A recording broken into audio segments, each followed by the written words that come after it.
This is 50.com. The Heineken is here, sitting towards my left. We got 730. What's going? What's going? Like 730. Is that what I think it means, man? Yeah, it's probably most definitely what you think it means. Shit, you know, in this climate, you feel comfortable calling yourself that, you know? I mean, to be honest, I got the paperwork behind it, you feel me? Oh, you nuts.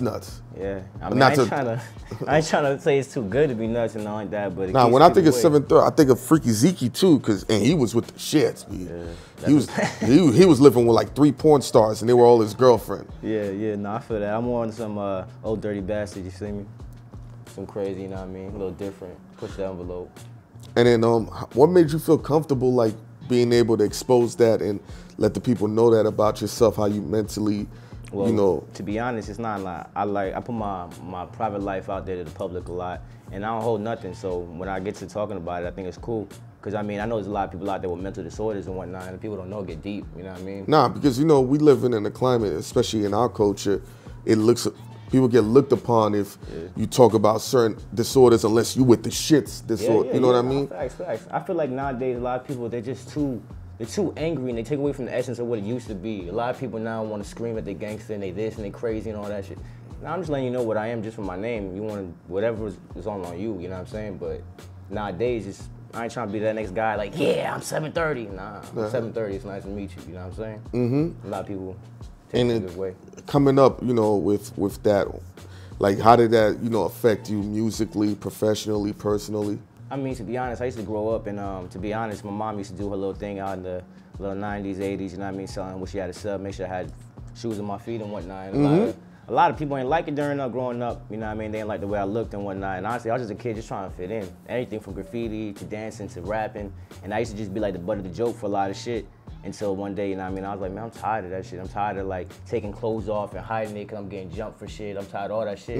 So nigga, I was like, yo, niggas gonna start respecting me or they gonna start fearing me. And what did you have to make, like a dramatic change or dramatic move? Nah, I mean, to be honest, I'm not even gonna lie. One day I was getting fucked up. I was getting beat up by some, you know what I mean, some Crip niggas. I ain't got no problem with Crip niggas. My brother Crip. Yeah, you know what I mean, it's cool. But what part of Brooklyn are you from? Brownsville. Oh, so you, Brownsville. I was always taught this, and I've always done this. You never turn off the engine on your car, and you never put it in park.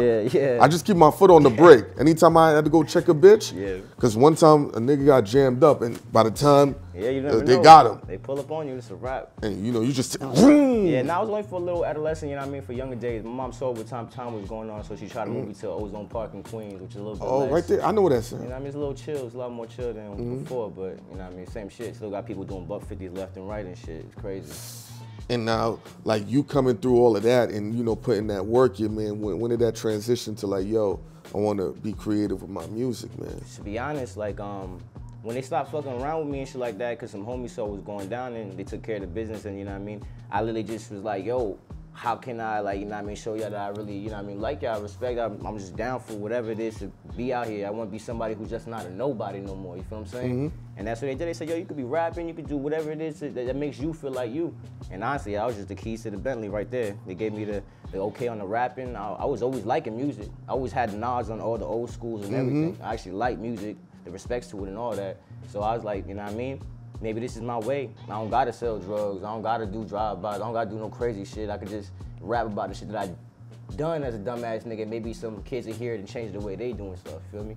If you wasn't rapping, like, you know what if I wasn't rapping, bro, I just faced a homicide like 2 years ago, bro. Really? Yeah, nigga, you know what I'm saying? So it's like, if I wasn't rapping, bro, shit, I'd be fucked up. Like, how did you get out of that? A lot of lawyer money and some niggas just ended up folding. Like, I ain't gonna lie, bro, when paperwork come out, you gonna say I ain't never said shit. That's just how I been, you feel what I'm saying? I rap about it too, I've always stood solid.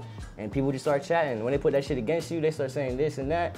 It's up to seeing if you really a man, if not, you gonna fold. And a lot of the people fail, and I didn't have to say nothing. I just stood back and I was like, you ain't got nothing from me. Next thing I know, these guys are snitching on each other left and right. Oh, we actually said you wasn't at the scene of this and da-da-da-da-da. Of course not, you gotta have you gotta be smart, you gotta have alibi and shit. Was there any point in time where you felt like, man, I should take this deal and? Nah, never. Why not? Because I knew the truth. I knew what's up. I knew the truth. That's just what it comes down to. I knew the truth. I knew what was bigger than that. They trying to hit me with conspiracy and shit on top of that, like that's gonna make me fold. I know that's some big shit. That ain't no light shit, yeah, that's some small. I know. It's not no small shit. Yo. But to be honest, if you know the truth, you know the truth. But you know what I mean? But based on everything you've gone through, and you know, I got my man AB in here. Yeah. Even if you innocent, yeah, they'll find a way to make you look guilty. True. Yeah, there's a lot of innocent niggas in there. No, that's true. So it's not like I'm trying to steer your morals one way, but it's tough to know that, yo, the dude next to me, he probably way more innocent than anybody, and he gonna eat the 40 years, man. You know, to be honest, bro, at one point it was dark. It was dark. I was like, fuck, man, I'm riding for niggas that I don't know if I could ride with them. Because when you see him every now and then, you hearing people talk to you, they're not signaling to you, you know you starting to see what's going on and see how people really be on and what time they on. And you know what I mean? I gave it to God. I'm gonna be real. I gave it to God. I was like, I know I'm straight, bro. I just legit woke up and knew I was straight, like I wasn't facing that shit. I just knew it. I knew I was gonna be okay. I know them niggas wasn't. It's like fucked up towards the end. I knew they weren't on it. Yeah, seeing what happened with 6ix9ine and everything, do you feel like there's a certain way you want to maneuver now? Honestly, though, I saw from 6ix9ine, I saw from XXX, and honestly, I had the same mindset maybe 2-3 years prior, and I was happy to see that somebody else was on a major platform doing that. I definitely, trust me, I'm telling you now so you guys can know about me, but I definitely, I'm not gonna glorify none of that shit I did. Yeah, I want niggas to change. They'll use it against you now. Yeah, you don't need to. You don't need to be like that, bro. Like, you literally, nowadays, I'm sad to say, you grab the attention and now you got everybody in your hand. Do what you need to do to get the young to be where they should be at instead of giving you dollar signs and all that other shit. It's not about the money. It's not about the bread. The money give you the flexibility and the freedom. Bro, if it's about money, then I'm already in the game. If that's the case, you feel what I'm saying? It's, you know, but this game is all like, you know, relationships and who got the biggest bag or whose bag. See, listen, why? You know, that's what I want to know. Why does it matter how big your bag is? If I mess with you, you're telling good, you a good person. That's a relationship right there, you feel me?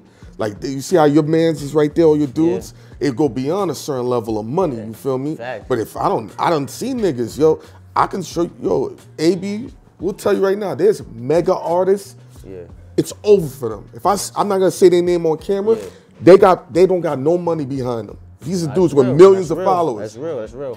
I done been in the meetings. They're like, he finished, his money done. I'm talking real G shit. That's real. You know what I mean? It's a different level corporation. So when I'm coming at you, it ain't to, you know, guide you off a certain way. It's to more open your eyes to what's going on behind the scenes. You feel me? That's real.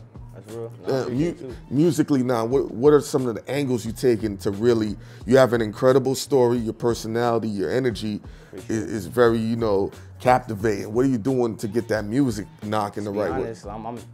I'm taking it back to the old school days where they were knocking on your doors with it, on everybody's door. I'm trying to push it whatever way it is. Promo.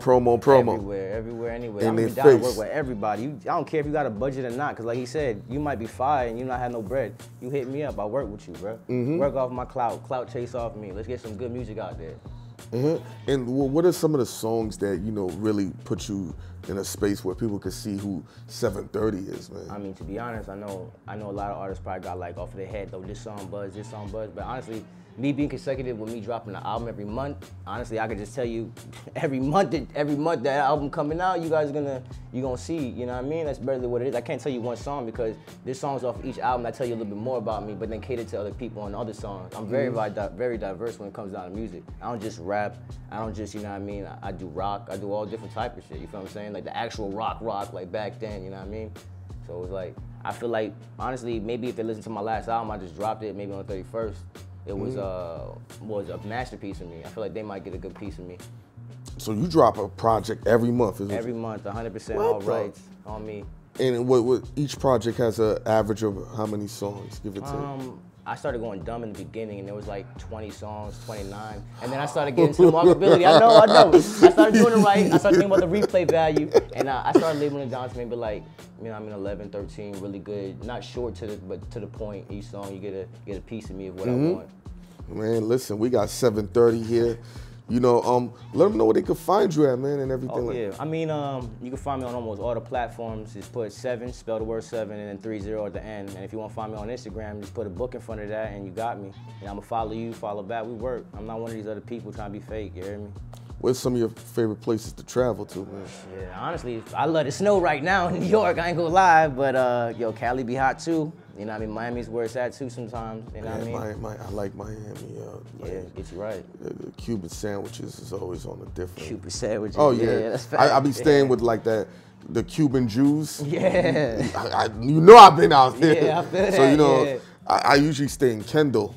Yo, that's real. That's real. Yeah, Kendall's a nice place too. But you know, I be having to lay low because the cops be like, "What you doing out here?" Yeah, no, that's real too. That's real too. It's real too, though. Nah, that's real crazy out there. It's a little different. Yeah. Second home though, definitely Florida, definitely second home. What other parts of Florida? Oh, actually, I actually just finished buying a spot out of Fort Myers by Lehigh Acres.